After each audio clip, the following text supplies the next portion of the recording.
Are you talking about the monsters? Monsters? They looked like monsters to you? Silent Hill games are known for their ambiguity, and I don't say this to describe the franchise based on what we think as players, but because this ambiguity is intentional and explicitly used by the developers to intensify your curiosity. Over the last few months, we made multiple videos on the channel discussing various theories, secrets, and details in Silent Hill. But even though we usually go deep and explain stuff by highlighting precise evidence and clues, this time I wanted to shortly talk about a bizarre mystery in Silent Hill that I don't really have answers for. The mystery I'm talking about is relevant to Silent Hill 3, and I'm not exaggerating when I say that it has remained stuck in people's memory for more than 20 years, since the game saw the light in 2003. As you guys know, the protagonist here is a teenage girl named Heather, and she's a significant character in the general lore because she's the daughter of Harry Mason, the protagonist in the original game. Heather's backstory is very complicated because she was basically born as a result of a ritual in the first game, and she's technically the embodiment of both Alyssa Gillespie and Cheryl Mason, while also being chosen to be the vessel of a dark entity that the Order cult wants to summon. Simply put, Heather's identity is a puzzle in itself, and it was built through several events that I need a whole dedicated video to explain. This is actually one of the reasons behind Heather's pain and misery. The idea of not knowing what happened to her and finding herself being used as a tool to be pregnant with something she doesn't want made her more desperate to search for her real purpose in life and reclaim her independent identity. With that said, regardless of her crazy history, Heather is a female teenager, and this part of her identity comes with fear, stress, and a huge paranoia of navigating a world where she always feels like prey, and people around her seem like they want to exploit her. I focus on the female part because it's a crucial element in Heather's journey in Silent Hill, and it's highlighted by the developers to help you realize that Heather's femininity plays a big role in her psyche. For example, one of her biggest fears in life is being pregnant with the deity that the cult wants to summon, and this fright inside her resulted in developing a kind of phobia that made her anxious and scared of any man who approaches her, believing that they want to access her body for twisted reasons. My daddy always told me not to talk to strangers. Anyway, the point I'm trying to make is that Heather's challenges in Silent Hill 3 are arguably the scariest in the whole franchise, because everywhere she goes, she's forced to witness weird manifestations and defend herself against many monsters that represent the horror in her mind, as a girl, a teenager, and a daughter. However, the real question is, are we actually sure that she's defending herself against insane monsters who want to kill her? Or are we just being fooled to believe that scenario? Well, this is the mystery that every player has been left with after finishing the game. Not because they invented it by themselves, but because the game wants you to think about it. During your playthrough, you come across a monster named Leonard Wolf, a manifestation of a missionary who used to work with the cult.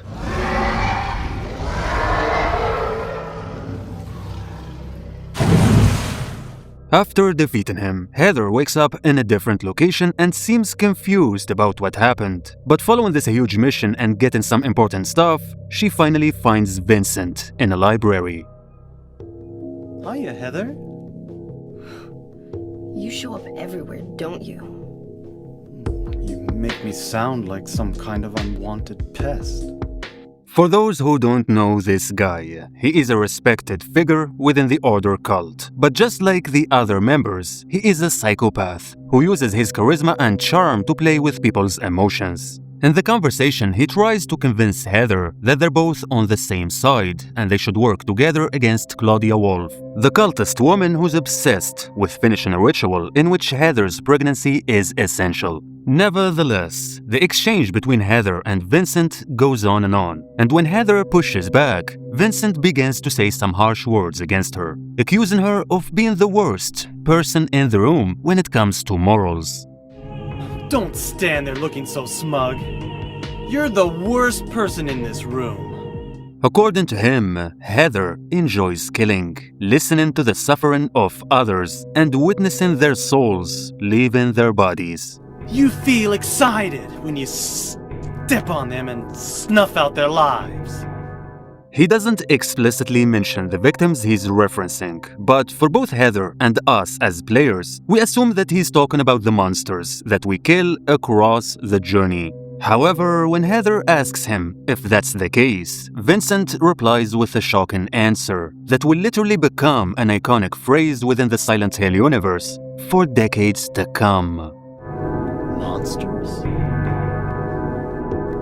They look like monsters to you? Oh no. Don't worry. It's just a joke. This response is terrifying because Vincent's reaction means that he was not talking about any monsters, which indirectly leads us to a spine-chilling interpretation that came to Heather's mind for a second, before Vincent dismissed her fears by claiming he's joking. Long story short, the most widely spread speculation about this encounter is that Vincent was talking about normal people when he was bashing Heather's personality and innocence, which means that in his perspective, he was shaming her for killing helpless humans and not monsters. Even though none of this is confirmed and he intentionally changes the subject, the body language from both characters in the scene is very, very suspicious. First of all, the shock from Heather when he responds is not really logical if you think about it. I mean, Vincent did not say anything about the victims being human, and normally his question should not shock Heather like this because it can mean anything. It can mean that the enemies are some form of apparitions or any other supernatural entity. But in my opinion, Heather's shock stems from the fact that she already has the idea in her mind, and she's too scared to believe it. When he wondered about why she sees them as monsters, the first thing she thought about was that she was slaughtering humans, because deep down, she doesn't really trust her eyes, and everywhere in the game, she has a hidden suspicion that her eyes might be deceiving her and distorting her reality. This makes me convinced that the developers wanted us to notice her reaction to help us see another layer of Heather's psychology, which is her doubt about the identity of the monsters she's killing, and also the possibility of their innocence. Keep in mind that she felt the need to ask Vincent in the first place, hinting that she's not really sure if the monsters are really monsters. Is this a dream? It's gotta be. The second eye-catching body language comes from Vincent himself. When Heather pushes back and asks him, you can clearly see a genuine sign of surprise on his face, leading you to believe that he didn't know about her confusion and he had an assumption that she sees the world that he personally sees. When it comes to his perspective, I'm leaning toward the notion that he was talking about humans, because his whole point was accusing Heather of taking the lives of innocent people and enjoying it. He wanted her to know that she's evil, just like him and maybe even worse, which can only make sense if Heather was really killing regular people. The reason I'm focusing closely on their reactions and body language is because I know for a fact that nothing is random in a Silent Hill game, and the Japanese developers are known for throwing such details in a secretive manner to conceal a bigger message. On top of that, when Vincent takes back his statement and calls it a joke, his delivery appears to be sadistic and sinister, as if he's trying to hide something on purpose and he wants Heather to remain mentally lost, especially since this sentiment is also visible in the way he looks at her afterwards. As I mentioned earlier, Vincent is a psychopath and incredibly manipulative, so when he tries to calm Heather down and dismiss her fears, he's doing it for strategic reasons and not because he's honest. Sadly, we don't get a definitive answer to our questions in this specific scene, leaving us with an unbearable sense of doubt and wonder that you can't forget for the rest of the game. Don't worry. It's just a joke. This is where personal interpretation and imagination come into play. For those who never played the game, it's important to clarify that this mystery remains unsolved even after completing it, and the developers have also refused to explain why Vincent made that statement. Now, if we try to understand why Heather was so shaken and why she briefly wondered whether she might be killing ordinary people, we first need to remember the environments she explored throughout the game. The most uncanny example is the shopping mall, because at first glance, this place seems peaceful and clean, but just when you think you're safe, monsters begin to appear from nowhere. The common theory among players is that this is simply how Silent Hill games work, and it's normal for manifestations to show up everywhere. But what if these entities are not fictional manifestations at all, and instead, they are directly relevant to the environment in real life? We don't have proof, but as you guys know, the entire Silent Hill franchise is based on asking questions and expanding the possibilities. The pattern of a normal vibe overlapping with monsters can also be felt in other places like the bakery, the subway, and the library. And again, all these places look very harmless and harmonious, but for some reason, you can see monsters moving and walking here and there.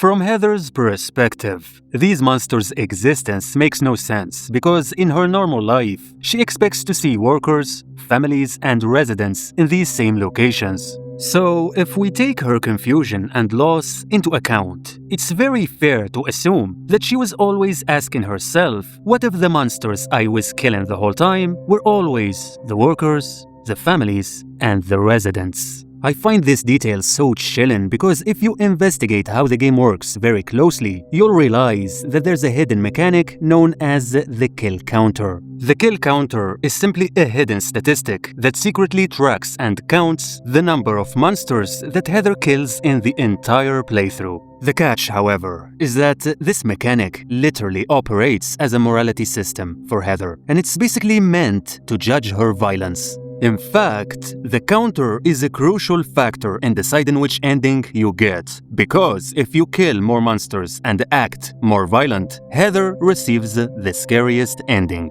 For example, if you kill more than 200 monsters, you will get the horrifying possessed ending, in which Heather gets consumed by darkness and succumbs to her trauma.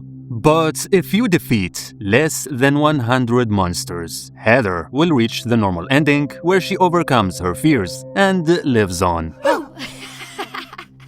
Just a joke. You've got terrible taste. Sorry.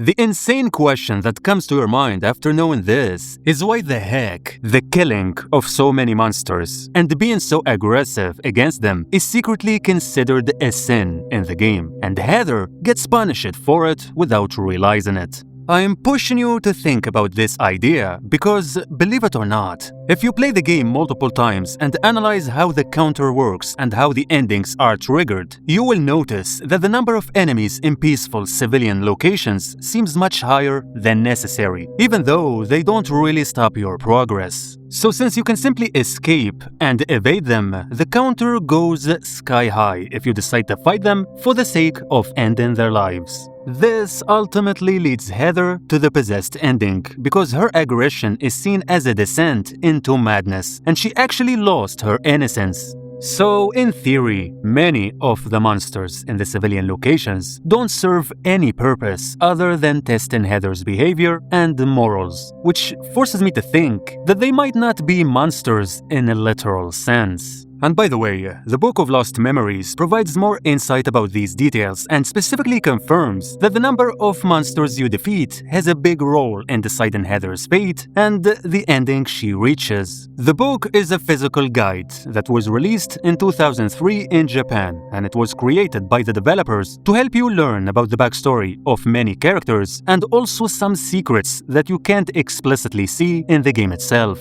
My suspicion of the monsters being originally human doesn't necessarily mean that I'm talking about random people from a different reality, but it can also mean that the monsters Heather sees might be innocent residents who were brainwashed by the cult. This is not uncommon in Silent Hill games because the main purpose of the cult was always controlling the residents of any town they go to and playing with their minds to use them as tools. What we know from the original game, they frequently used a mysterious plant known as White Claudia to achieve this goal, which is notorious for its powerful psychological effects on the brain. Using this plant or selling it was banned by the government, and to bypass this legal issue, the cult collaborated with many doctors to turn it into a medical drug. As a result, they succeeded in making it appealing for people by promoting it as something that can heal their mental stress and make them happier. These positive effects are actually real in the short term, but the problem is that the drug is incredibly addictive,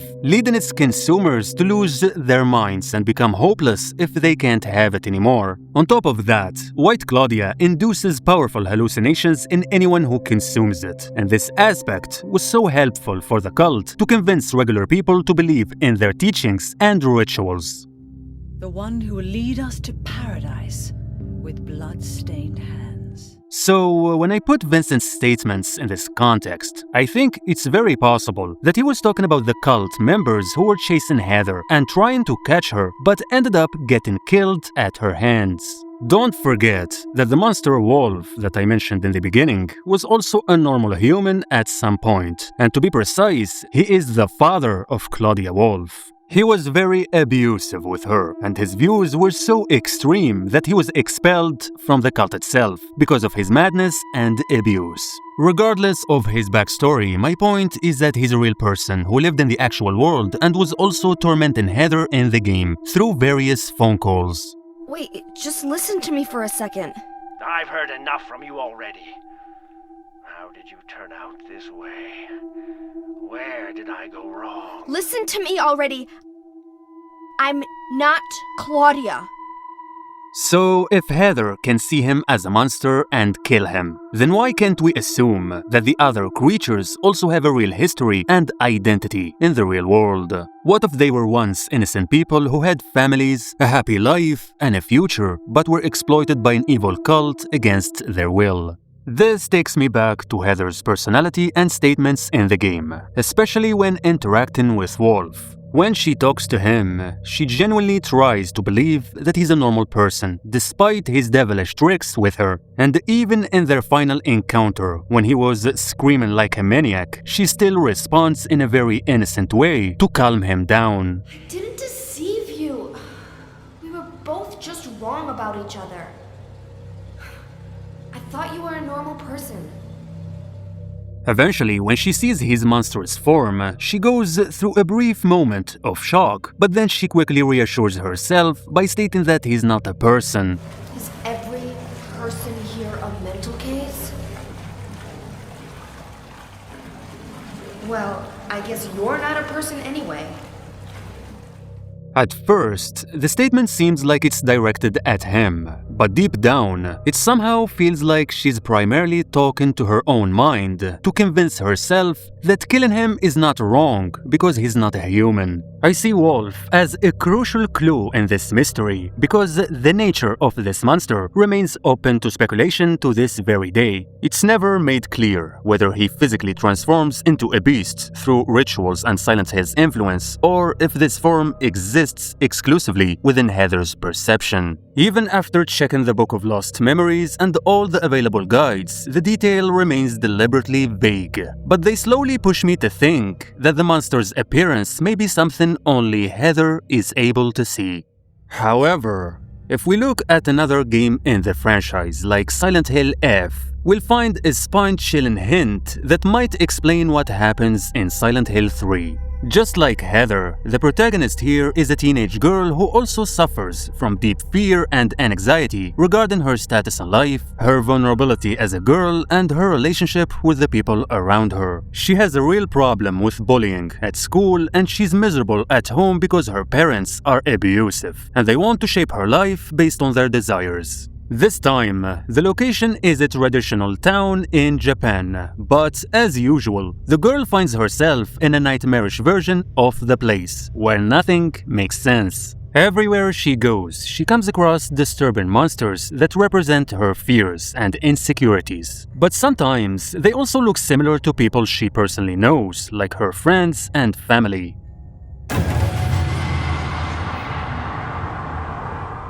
Along the way, the doubt about their physical features becomes more and more obvious until you reach the default ending of the game, which reveals a shocking reality. In this ending, the protagonist Hinako starts going through an intense hysteria and swallows a ridiculous amount of pills, hoping to calm down. How long have you been taking this?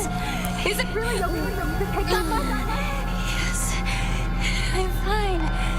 These things help me calm down.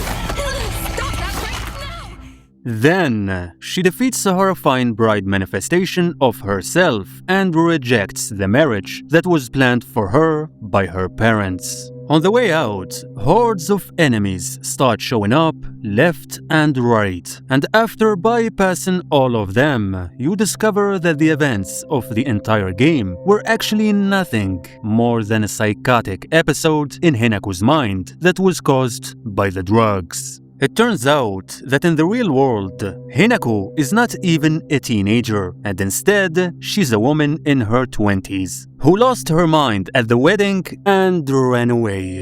The shocking part is that before her escape, she literally killed many people at the wedding ceremony, and she saw all of them as monsters. The pills destroyed her psyche and made her overwhelmed by hallucinations, and since she was already very angry about her forced marriage, she felt that everyone around her was a monster that was ruining her life.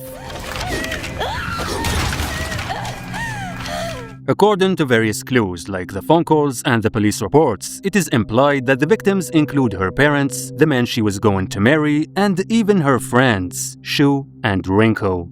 Kagrocho 1 to HQ. We haven't found the knife used by the suspect at the scene. Chances are good that it's still in the suspect's possession. Better consider her armed. Over.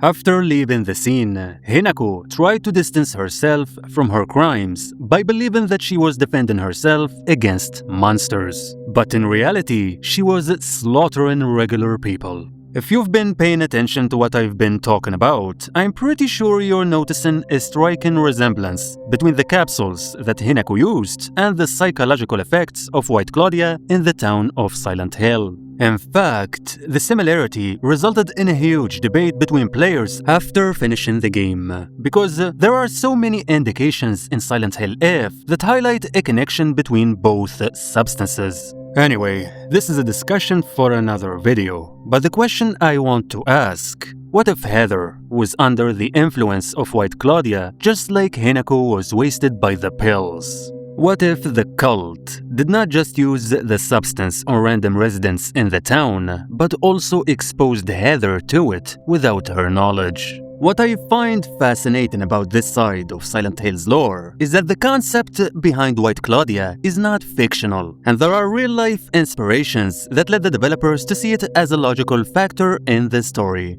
The plant might seem like something from a horror movie for the average person, but it's basically identical to the infamous psilocybin mushrooms. These mushrooms existed for ages in multiple locations worldwide, but they're widely associated with Latin American cultures, especially in Mexico. For many locals, it's known as magic mushrooms, and the name is not an exaggeration because the mushrooms can mess with your mind in a way that can change your entire perception. The doctors explained that the mushroom is technically a factory for a chemical substance named psilocybin, which is a psychoactive compound. Once this chemical element enters your body, it gets converted into something called psilocin, and then it directly impacts the part of your brain that's responsible for thinking and feeling. This ultimately leads to intense hallucinations, bizarre perceptions of time and space, and erratic emotions. It's so powerful that experts made it clear that they can't predict what exactly can happen to you if you consume large amounts.